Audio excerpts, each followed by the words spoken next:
भारतीय मौसम विज्ञान विभाग देश भर के 22 राज्यों में भारी बारिश का अलर्ट जारी किया है। दिल्ली, झारखंड समेत कई राज्यों में तेज बारिश हो रही है। वहीं असम में बाढ़ का कहर जारी है।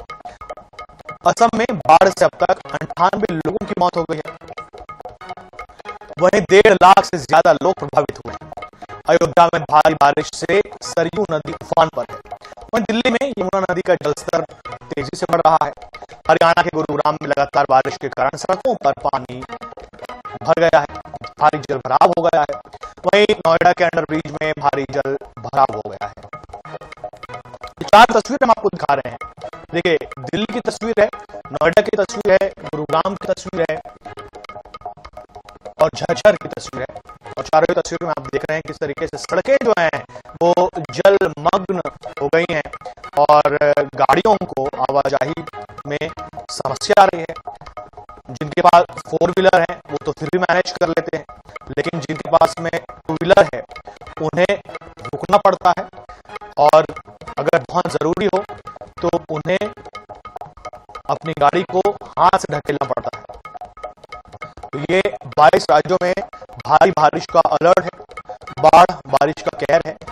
देखिए, पहले कहा जा रहा था कि अल नीनो इफेक्ट की वजह से ज्यादा बारिश नहीं होगी, लेकिन अब जब बारिश हो रही है तो ये बारिश अब आफत की बारिश समझ आ रही है।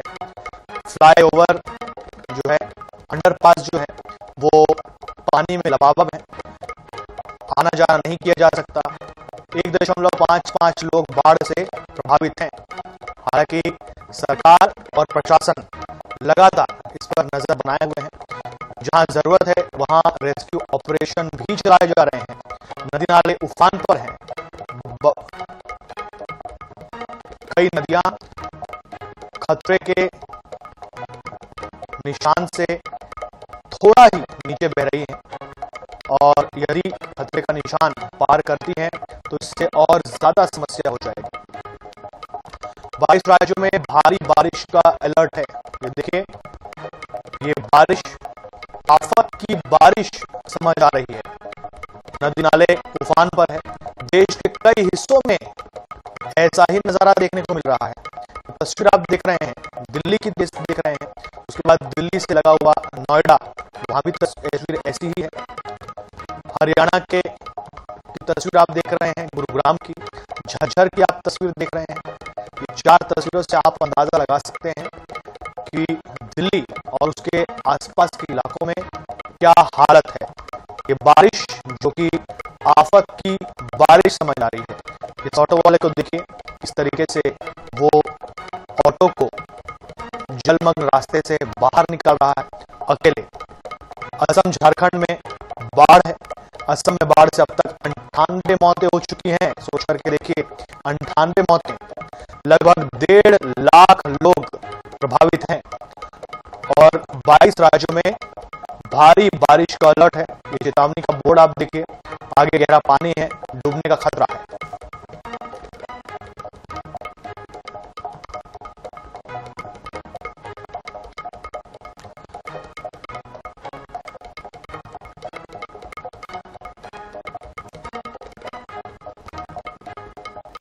दिल्ली से हमारे साथ में संवाददाता स्पर्श है और राजधानी रायपुर से हमारे साथ में मनोज नायक है।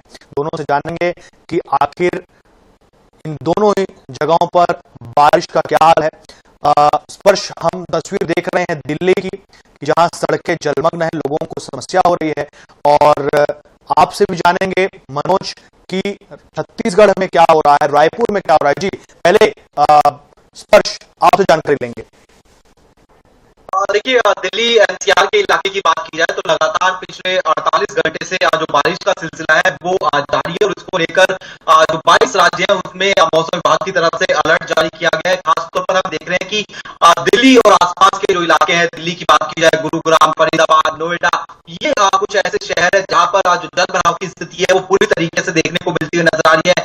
पिछले 24 घंटे की बात करें तो जो सफदरजंग इलाका है वहां पे 98 mm जो बारिश है वो हुई है। इसी तरीके से पालम में 104 mm बारिश हुई है।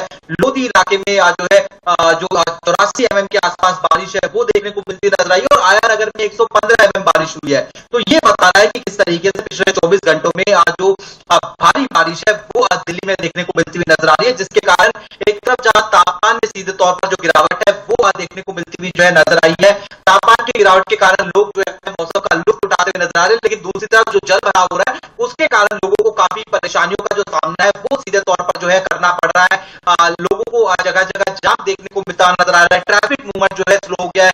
कुछ जगह ये भी देखने को मिलता नजर आया जहां पर बड़े हादसे होते हुए नजर आए, मसलन की एक पार्किंग की जो दीवार थी वो आज जो है गाड़ियों के ऊपर गिर गई। एक जगह ऐसा था जहां पर नाले में एक युवक था वो आज जो है बह गया। तो ये कुछ पूरी तरीके से दिल्ली की स्थिति जो है बनी हुई नजर आ रही है। और उसके साथ साथ जब इस तरह की बारिश होती है तो जो अस्पताल है वहां पर भी मरीजों की जो संख्या है वो सीधे तौर पर जो है बढ़ जाती है। वायरल जो बुखार के लोग हैं वो सीधे तौर पर पहुंचते नजर आ रहे हैं। उसके साथ साथ डेंगू मरीजों की भी जो संख्या है वो दिल्ली में बढ़ती हुई जो है नजर आ रही है। और मौसम विभाग की माने तो आने वाले समय में इसी तरीके से बारिश जो है दिल्ली एनसीआर के इलाके में देखने को आने वाले समय में भी जो है नजर आएगी। और उसके साथ साथ ध्यान ये भी देना होगा कि जैसे जैसे पहाड़ों में बारिश का दौर चढ़ता हुआ नजर आएगा तो जो हरियाणा का हथनीकुंड बैराज है वहां से जब धीरे धीरे करके पानी दिल्ली में छोड़ा जाएगा तो यमुना में किस प्रकार की स्थिति देखने को मिलती हुई नजर आएगी, ये भी देखने वाली बात है। बिल्कुल स्पर्श, देखिए सरकार अपने स्तर पर क्या कर रही है। जब सरकार को पता है कि जैसे जैसे पर्वतीय क्षेत्र में बारिश बढ़ेगी ऐसे में दिल्ली में ये संकट और गहराएगा। सरकार की बात करें तो जो खासतौर पर हॉटस्पॉट हुआ करते थे बारिश के वो कहीं ना कहीं सरकार की तरफ से जरूर क्लियर देखने को मिलते हुए नजर आ रहे हैं। मसलन अगर हम मिंटो ब्रिज की बात की जाए वो हर साल तस्वीरें हम देखते थे कि मिंटो ब्रिज में अंडरपास में जो पानी है वो कहीं ना कहीं जो है भर जाता था। इसी तरीके से जो पंजाबी बाग फ्लाईओवर की बात करें वहां पानी देखने को मिलता नजर आता था। जकीरा फ्लाईओवर की बात करें वहां भी पानी देखने को मिलता नजर आता। सरकार ये दावे कर रही है कि चूंकि इतनी भारी बारिश हो रही है इसलिए पानी जमा होता हुआ जो है नजर आ रहा है, लेकिन पानी निकासी बेहद जल्दी हो जाती है, यानी पानी ठहर नहीं गया है।